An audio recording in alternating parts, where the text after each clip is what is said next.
Before we do that, let's review some of the vocab we've learned so far. Remember, the Earth rotates on an axis. An axis is actually an imaginary line, but my finger I can't make imaginary. There's been some confusion between the words rotation and revolution. Rotation is a spin on an axis. That's what causes day and night. When we're rotated towards the sun, it's daytime. When we're rotated away, it's nighttime. So anytime you hear the word rotation, you want to think about spin, like the ball spins on my finger. That's what causes day and night. Revolution is different. People use them interchangeably, but they're not the same thing. A revolution is when something goes around something else. Like the Earth goes around the sun. So if I'm the sun, the Earth revolves around me. That would be a whole year. The moon also revolves around the Earth at the same time. So the moon and the Earth actually rotate, spinning, and they revolve. Rotation is a spin, causes day and night. Revolution is when something goes around something. That's how long our year is. The orbit is the path that something takes. It goes along with revolution. When something's revolving, it has to have a specific path. So the orbit would be the circular path that it takes around something else. A lot of people think that our seasons are caused because sometimes when we're revolving, we're closer to the sun and other times we're further away. That's not true. We don't magically bounce closer to the sun in the summer and further away in the winter.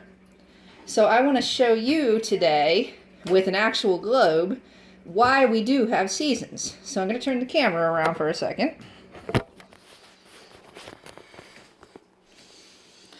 Alright, so if you look here at this globe, it's a really good one because it is showing the tilt of the axis. We're actually tilted 23.5 degrees. We don't feel that. We're not walking around crooked because the Earth's so big you don't feel that slight tilt. This flashlight is going to act like the sun. So the northern hemisphere, where we are in North America right now, is tilted more directly towards the sun. So that means it's getting all the direct sunlight. During this time of year, it would be summer. The southern hemisphere is still the same distance away. It's still in the same orbit, but it's getting all the indirect sunlight. So while we are having summer in the northern hemisphere, the southern hemisphere is experiencing winter. Now the same thing happens then 6 months later. So the sun's going to stay in the center of the solar system, but let's pretend now that we are starting winter in December.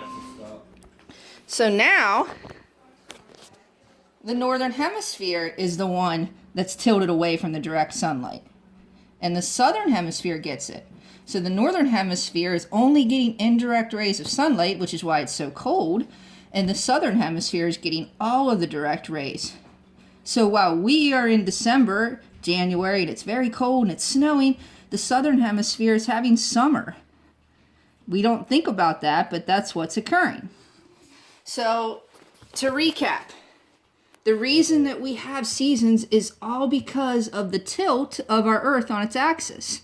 If we were directly tilted up and down, we would have the same kind of season all year because we'd be getting the same types of rays of sunlight. It would probably be kind of moderate temperatures.